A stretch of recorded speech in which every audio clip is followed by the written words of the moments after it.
My name's Julian. I work in law. I'm a solicitor. I think that within the legal profession, women are treated mostly equally. I think that the sexism that there is, and there is plenty of it, is generally unconscious. So, for example, a total lack of flexibility in most big law firms as regards working hours. Barristers' chambers will often still charge them tenancy fees whilst they are on maternity leave, which is obviously not very women-friendly. My name's Jane, I'm a magazine editor, and I'm a feminist, but I don't experience any sexism in the workplace. I work for some customer publishing magazines. I used to work in London for mainstream news titles, and again, no, didn't really see sexism even in London in big Richard Desmond type corporations, didn't see it. I think it depends. I think if you're in broadcast media, you just have to look at the radio and the television, and it's wall-to-wall men. But in publishing, I think it's more women, maybe 50-50.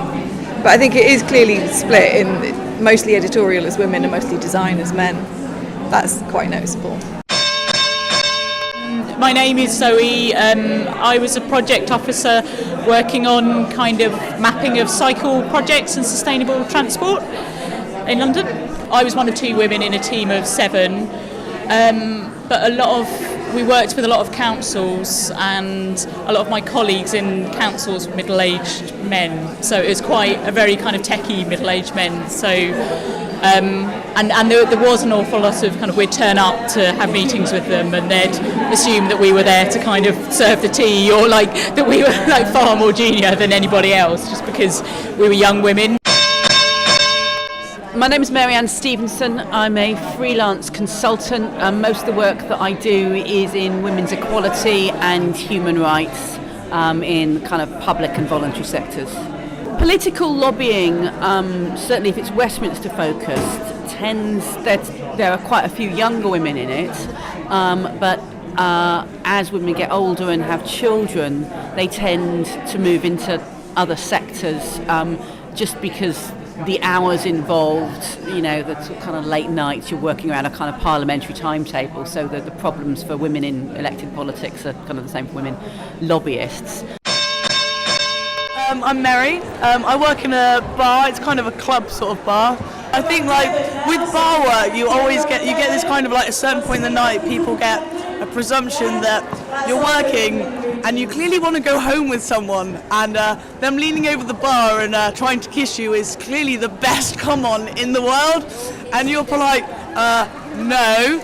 It just doesn't get comprehended at all, and they look at you and go, what does this answer mean?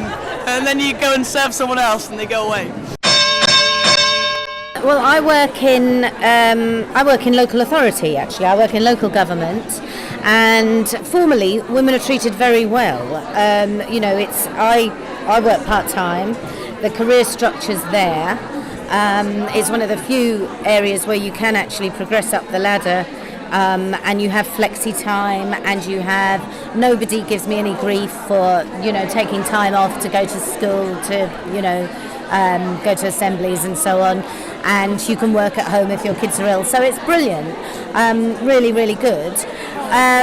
If you assume that brilliance is a workplace which is based on somebody having a wife, that it is brilliant within the confines of the way the workplace is structured. And the confines of the way the workplace is structured is that you do 37 hours a week. That's the norm. And you've got a wife at home who will look after your domestic concerns and your childcare. Within that, they try and make your life as easy as possible. The problem is that actually I don't want the workplace to be structured like that in the first place. Yes, you can have great conditions, but it's only when you actually go to the root and branch of it and change the actual way it's structured that women can function. Because that's borne out by the actual figures of women at the top. Yes, you will get more women in executive positions than you will do in the private sector, but it's still dominated by men. And if we had an equal workplace, you'd have 50% of women at the top, because they don't have to fit themselves in to a structure which is designed for men, basically. My name's Julie, and I'm a sign language interpreter. My name's Ali, I'm a sign language interpreter as well.